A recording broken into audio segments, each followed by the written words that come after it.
Be sure to check out RCT3, winner of the RCT3 Tosso Quiz of 2015 and enter the Toxic competition for 2016.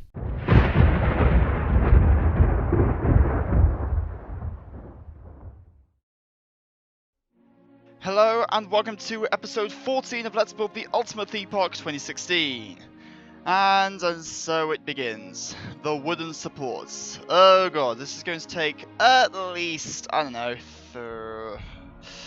3 or 4 episodes. This is going to take a while. I mean, if anyone was watching the 2014 series, you'll know what I'm talking about, because I spent, I think, correct me if I'm wrong, but I think it was 4 episodes working on the wooden supports of that coaster. But, whatever, like, you guys have seen me do wooden coasters before, and I'm good at them, it seems. So yeah, I sort of decided to go 2 different angles, but I realized that due to the way I've built this roller coaster, I've got to sort of build it in certain orders, because like, whenever I'm dealing with crossovers, I like to do the taller part first, as you'll see later on in this episode. So, pretty much, I did all wooden supports, so I'll sort of talk you through my methodology, but I'll probably do that once we go onto the wooden lift hill, because that's probably the best place to explain my methodology when I've got the time. Because here I was going through it so fast, I just don't have time to explain it, but you can sort of get the general gist. So, but the set I'm using for all of these supports, as usual, is Big Burger's Timber V2. This is the 30cm version. It comes in 2 sizes, 20cm, which is tiny, and 30cm, which is awesome, and is the only one you should use for wooden supports, like, ever. I think when I did the original Ultimate Theme Park back in 2013, I used the Big Burger's Timber V1, which is just the kind of regular size. I guess that's sort of 25cm, but the 30cm one is really good. So right here, again, just sort of working. I was gonna try and do it backwards, but then I thought, actually no, I should probably go forwards, because then I can do the tall parts and then build underneath them. Because you'll see how I normally do crossovers. I mean, again, if you saw it, you see what I can do with wooden coasters in terms of fake row. So here I was just doing more cross beams and diagonals. So, God, I'm finding really hard to talk because I really shouldn't have put a 2 Steps from Hell montage in the background, because these are actually some of my favourite music ever. I forgot how much I like this stuff. But here I was just doing more diagonal supports. The only problem is I've got to try and fit rows around this thing, which could be interesting. But we'll see what I can do. But yeah, this is just right on the edge of the kind of swamp area that's in the south of the Fallout 4 map. I know, there's the Gunner's Plaza, which I actually should build in. I probably should put that in, actually. I think that could look quite cool. Maybe put like a flat right there or something. So these are just some wooden coaster fitters. I can't remember who they're by. I think it's ZUI. Okay, now, here is how I do my wooden supports. I always start by sort of tracing the outline of it with wooden beams. But obviously the taller it is, the harder it is to do that. So it is quite annoying. But, so I just decided to do the opening lift hill. So yeah, I start out by tracing the outlines. Tip, for doing lift hills, assuming you're using standard pieces, obviously this is not standard track, but the standard wood track, the lift hill, is always a 2H. So how it works, the gentle slope is always a 2H, the steep slope is usually an 8. And then the flat to gentle is a 1. Then what I always do next is kind of do the verticals, because then, so that's always with, in this case I'm using the 8H pieces and just going all the way down to the ground. I used to try and do it accurately, but it's just quicker to do it this way. I mean, it's slightly less perfect, but oh my god, I don't care anymore. I honestly don't care. Like, it looks the same, and this is less time consuming, rather than switching through a bajillion different pieces. So right, now that the vertical's done, now I actually have saved myself some time, because I have, like, in my custom structures arsenal, a bunch of, like, prefabricated pieces. So, like, I basically just, after doing really big wooden coasters, I just got bored and decided to just put together my own structures to save myself time.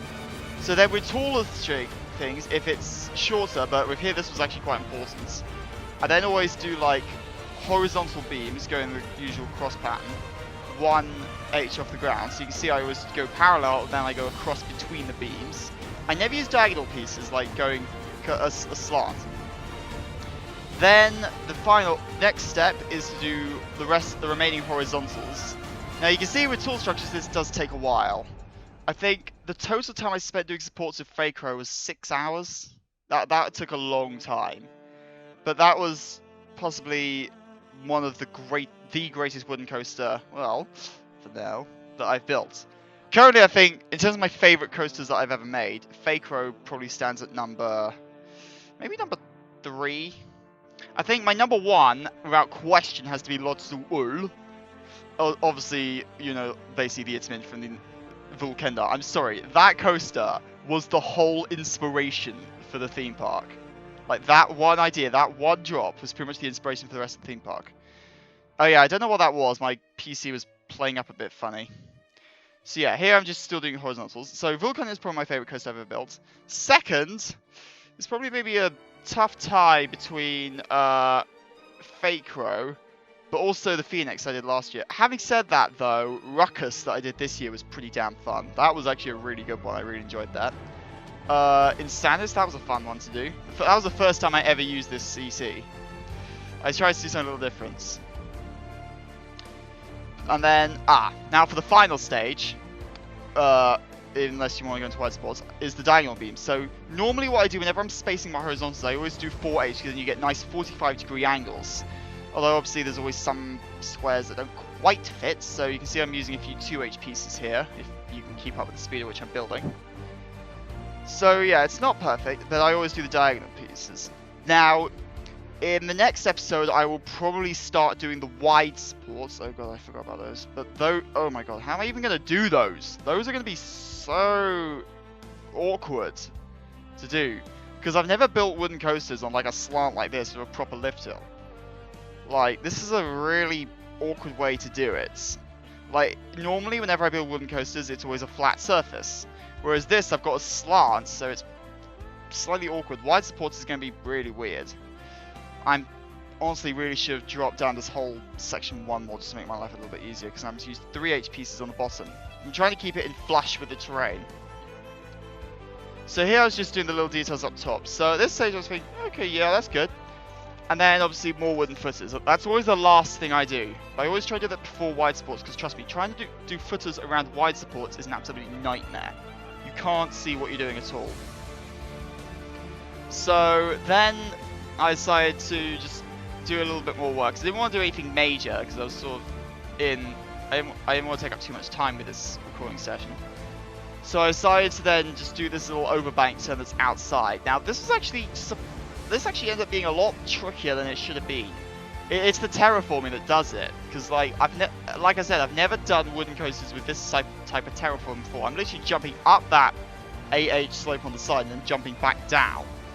So you'll see what I had to do with some of the beams. It was a little bit weird. So here, again, the same technique as before. Trace the outline and then verticals, but some of them are actually quite hard to place because of like the way the terraforming works and the camera positioning and, oh god. The way Roller Coaster Tycoon 3 picks up your cursor is a little bit awkward. So here I was just doing more work and building up. And then here was what I had to, this is what I had to do to get it to kind of line up. But, yeah, saying again, technical cross beams. Actually, with the diagonal beams going perpendicular to the track, I always try and slant them. So if it's on overbank, like a corner, I always try and slant them so they're sort of parallel the track. I don't know if which way is usually standard practice, but it makes more sense for me in my head. I don't really know what difference it makes. I just find it looks a bit more natural. And then obviously whenever I do wide supports, the diagonals are always facing into the track. So sort of just take the strain. So here just, again, now I'm onto the diagonal stage. Once you get to this bit, it's quite easy. But yeah, just carrying on, just charging through and just doing the usual stuff.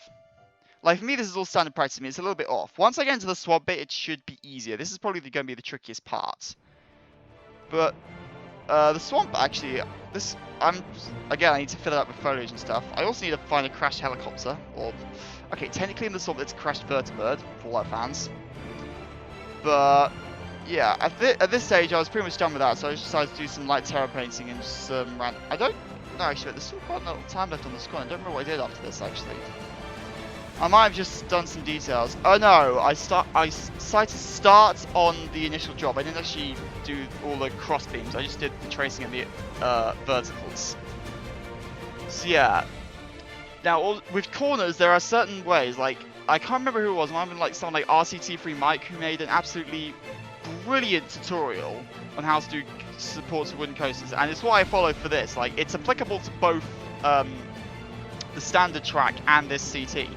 Because all the CT is just some extra fancy heights. It's actually the same, like, from above, it's the same shapes and turns as you get before. It's just you can do much more with the banking alterations to make it much smoother, which is why I love using it. It is such good fun. So this series I was checking my recording time and decided to wrap up by doing the verticals, and then realised I'd got them off place. I hadn't gone quite far over enough. But anyway, so we're coming to the end of this recording now, and yeah, you can see I'm just starting off doing the same technique as before. But I think I'm going to wrap this up here. So we're coming up to the end of this recording. Yeah, I may have to redo that highway actually. I didn't realise how close it came on with the clearance issues I was going to have with it. I was just more focused on making a good wooden coaster and making it 40 meters tall. So yeah, here I was just using, not CSF Steel I-beams actually, but MP's coal mine. But anyway, I'm going to wrap this up here. So again, I was using steel beams. Anyway, thank you very much for watching, and I will see you all in the next episode when I will do more supports, obviously.